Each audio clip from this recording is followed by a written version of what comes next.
రోజు ఇంత బాధాకరమైన దుర్ఘటన జరగడం చాలా నిజంగా చెప్పుకోవాలంటే చాలా బాధగా ఉంది. ఎందుకంటే ఇది ఖచ్చితంగా టీడీపీ వాళ్ళు కక్ష సాధింపు చర్య కింద చేశారు. వైసీపీ గవర్నమెంట్ ఉన్నప్పటికీ, మేము సర్పంచ్గా ఉన్నప్పటికీ ఏ రోజు కూడా టీడీపీ అని కానీ వైసీపీ అని కానీ భేదం లేకుండా ప్రతి ఒక్కరిని మంచిగా చూసుకున్నాం. అందరికి కూడా మేము న్యాయం చేసినాం.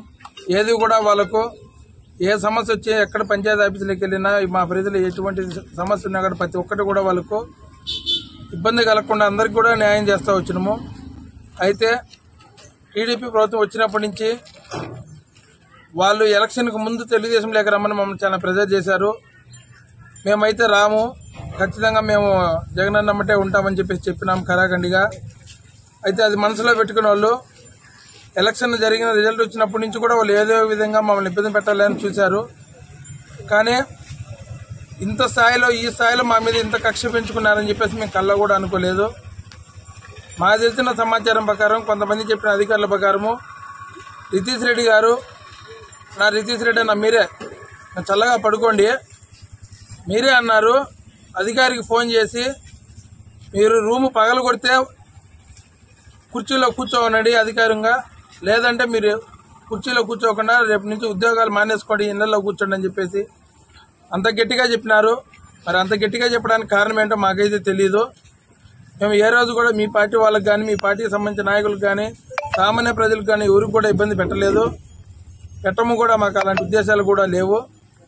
కానీ మరి మీరు ఏ కొత్త సంస్కారం తీసుకొచ్చినో కానీ బద్వేల్లో ఇప్పటి వరకు రాష్ట్రంలో ఎక్కడైనా జరుగుతూ ఉన్నాయేమో కానీ మన బద్వేలు ప్రాంతంలో మటుకు నాకు తెలిసినంత వరకు మన ఎమ్మెల్సీ గోవిందరెడ్డి గారు 25 ఏళ్ల నుంచి ఆయన ఇక్కడ ఇన్ఛార్జిగా ఉన్నప్పటికీ, ఎమ్మెల్యేగా గెలిపిస్తా ఉన్నప్పటికీ కూడా ఏ రోజు కూడా కక్ష సాధింపు చర్యలు చేయలేదు. వైసీపీ నాయకులే కూడా తిడతా ఉంటారు గోవిందరెడ్డి సార్ను. వాస్తవంగా చెప్పాలంటే ఏంది సార్ మీరు అందరూ మా అంతా ఒకేలాగా ఉండాలి, సమన్వయం చేయాలమ్మా, మీరు ఇట్లా మాట్లాడద్దు అట్లా మాట్లాడద్దు అని అంటారు. అది కూడా గోవిందరెడ్డి సార్ మీద వైసీపీ నాయకులు ఒకంత కోపం ఉన్నప్పటికీ కూడా ఆయన ఏవి కూడా లెక్కలే పెట్టుకోకుండా అతని సంస్కారాన్ని అతను నిలబెట్టుకున్నారు. కనీసం ఇప్పటికైనా నేను నష్టపోయినా నాకేం సమస్య లేదు, పోతే పోయింది అనుకుంటాను, నా బాధ నేను పడతాను. కానీ ఇప్పటికైనా దీనికి స్వస్తి పలికి మీరందరూ కూడా మంచి పరిపాలన చేయండి. ప్రజలు మీకు అధికారం ఇచ్చారు, మంచిగా పరిపాలించండి. అంతేగాని ఇలాంటి దుస్సాహకరమైన చర్యలు మటుకు చేయొద్దని చెప్పేసి కోరుకుంటా ఉన్నాను. ఇంకొక విషయం ఏంటంటే ఈ స్థలానికి సంబంధించి ఆయన మా అబ్బగారి తరం నుంచి దాదాపు 60 ఏళ్ళ నుంచి ఇక్కడ వాములు వేసుకుంటా, కొట్టాలు వేసుకొని తర్వాత రేకులు ఇల్లు వేసుకోవడము. కానీ ఈరోజు నాకేదో ఊర్లో చిన్న ఇల్లు ఉండదు, కానీ ఎప్పుడన్నా మేము వచ్చినప్పుడు పర్సనల్గా కూర్చొని మాట్లాడుకునేదానికి అని చెప్పేసి మేము ఒక 8 ఏళ్ళ 9 ఏళ్ల క్రితం అది కూడా తెలుగుదేశం గవర్నమెంట్లోనే మేము నిర్మించుకున్నాము. దీనికి ఉత్తర వల్ల పక్క కూడా తెలుగుదేశం గవర్నమెంటే సిమెంట్ రోడ్డు వేసింది, మేము కూడా వేసింది కాదు అది. మరి వాళ్ళు చెల్లో ఎందుకు వేశారో, చెరువు తొట్లో ఎందుకు వేశారో మరి వాళ్ళు దానికి సమాధానం చెప్పాలి.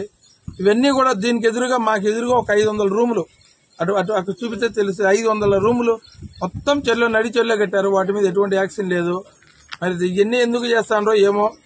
ఇవన్నీ కూడా మీరు ఇప్పటికైనా కూడా దీనికి జాగ్రత్తగా దీన్ని టీడీపీ నాయకులు ప్రతి ఒక్కరు కూడా ఇలాంటి చర్యలు ముందు ముందు చేయొద్దని చెప్పేసి, ఇంకా చిన్న తిరుగుల మీదకి అసలు మీద పోగొద్దని చెప్పేసి ఇప్పటికే మీ మీద చాలా అలిగేషన్స్ వచ్చి ఉన్నాయి.